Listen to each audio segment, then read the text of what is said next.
Thank you very much, Rabbi Cohen, and thank you everybody for coming. Thank you for having me and having me speak here. I do feel, Baruch Hashem, that amongst friends, amongst leaders today, and the leaders of the shuls, which is the heart of the community. Right before I came, a few minutes before we came tonight, Rabbi Cohen told me that I should also speak a few words of Dvar Torah, that we should open up everything, any meeting that we open up, and from community should be with some Dvar Torah. I'm going to repeat something because I didn't have too much time to prepare for that part of it, but I'm going to repeat something that I learned over, and I said over by my birthday, which was this past week, from a mimer, Nasat al Re'echa, Neslis Nesis Mipnei Keshet Sela, from Tafshinir Aleph. The Rebbe speaks over there with respect to challenges, is that the Friedrich Rebbe explains challenges as this banner that David the Melch is referring to, is that if you want to lift a person up, it's got dafka through the challenges, and it's not only through the challenges, it's through Mesiras Nefesh and the challenges. In Avodas and Nisyonos, we always see the real etzem of a person, the real etzem of a situation, because really the Nisyonos is, that's all it is. You don't have, it's elusive. There's no mamashas to fear. It's just, it's inside the person themselves. It's work on the person themselves. Over the past 14 years in the Vadakol, it's a lot of work had to do with also inside myself and how I am ready, available, necessary to do those types of jobs that didn't fall into a different category. That it wasn't the rabbi that takes care of it, it wasn't this person's job, it wasn't that person's job, it's all the things that are real issues for people, challenges in the community that don't fall into any category. That's what distinguishes also the Vadakol from the Crown Jewish Community Council. The Crown Jewish Community Council is a governmental agency. It's designed to support the Vadakol and the Beis Din in every single possible way. Those two organizations should never be severed, in my opinion. The people that go into any position in this community, in my opinion, should be people that understand that the link between those two organizations was designed to be able to support the community in every single possible way through government agencies. Now, we started a new Chumash now, Chumash Shemais, and new parai, and new rules, and new challenges. And in the same mimer, there it brings down there that the Friedrich Rebbe says is that the people in Egypt, the Jews, they simply weren't given the tools to overcome the challenges. That wasn't their avodah. Their avodah was not to overcome the challenges. They were not able to leave Galus by themselves. Even with Moshe coming and telling them, guys, the time is now. Let's go. And then it only confused them. They were not able to overcome it. They needed Hashem's hand to come and take them out. And we see it many times in history. Different eras require a different type of leadership. We see also by simple things, obvious things like by David HaMelech, that he didn't build the Beis Hamikdash. He was David HaMelech was the most beloved of Hashem's soldiers.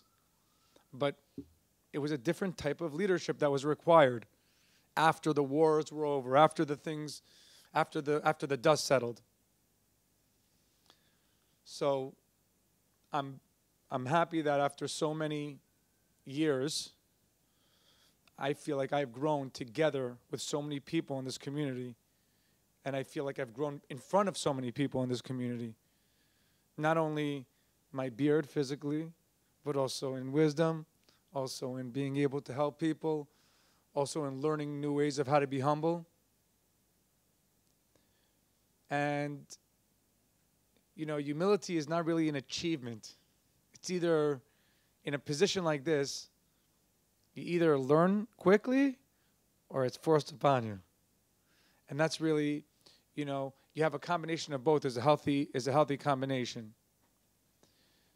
But I will say that in the past 14 years, bringing in Baruch Hashem, Rabbi Brian into the into the community to be a Rav, and the coronation, and moving through so many different things. I mean, basic stuff like the entrepreneurship in Crown Heights, the restaurants that came, that became suddenly like a food court, literally a pandemic, a COVID-19, the passing of Rabbi Shvei, so many great, amazing giants in this community that have passed away in the past 14 years, and the development that's happened over here in the past 14 years brought us to a completely different set of challenges. Brought us to a set of challenges that maybe my position is expired in those positions, in those challenges.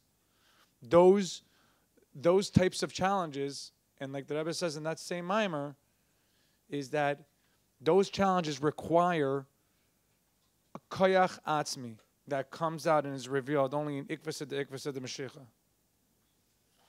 I was 31 years old when I came into the Vada Kol, and I'm so happy that I'm able to see this day, that the shuls come together from their own initiative, and they're doing this, and I'm so happy that I was invited to come here today and be able to see it, and see that after there was a long periods of organizing, and the kashrus becoming organized, and the community becoming organized in so many ways, and working on such low resources in so many periods, and making it through, that these so many challenges were overcome.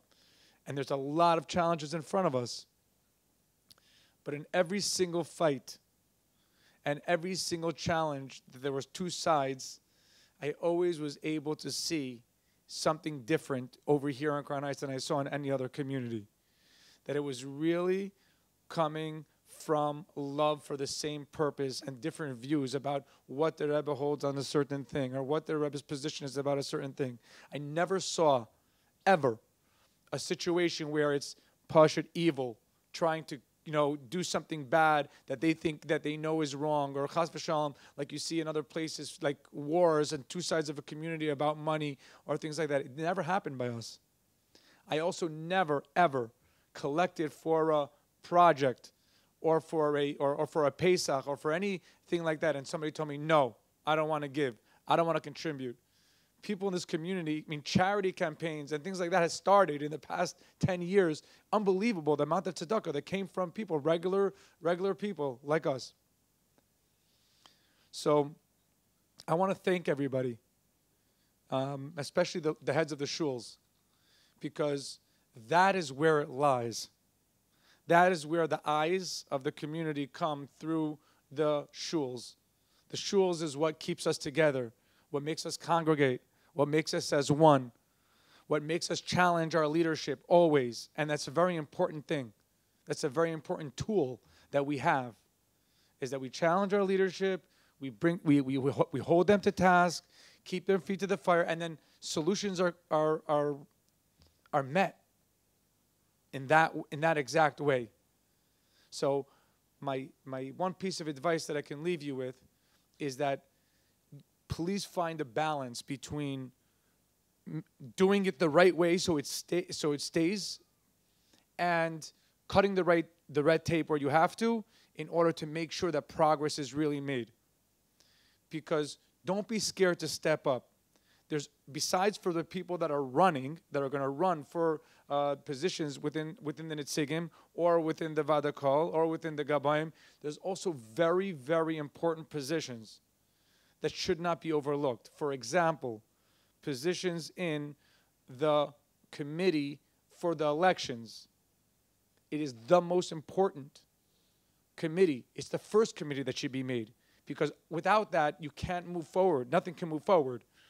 That election committee, it's not an elected position. It's over after the election is over, but it's important that you have that in order that a structure could be made around it. So, with the power vested in me, I want to give everybody a blessing. They should see success in each of your shuls and in everything that you do in your personal lives and your public lives. You should see a lot of success. Thank you very much.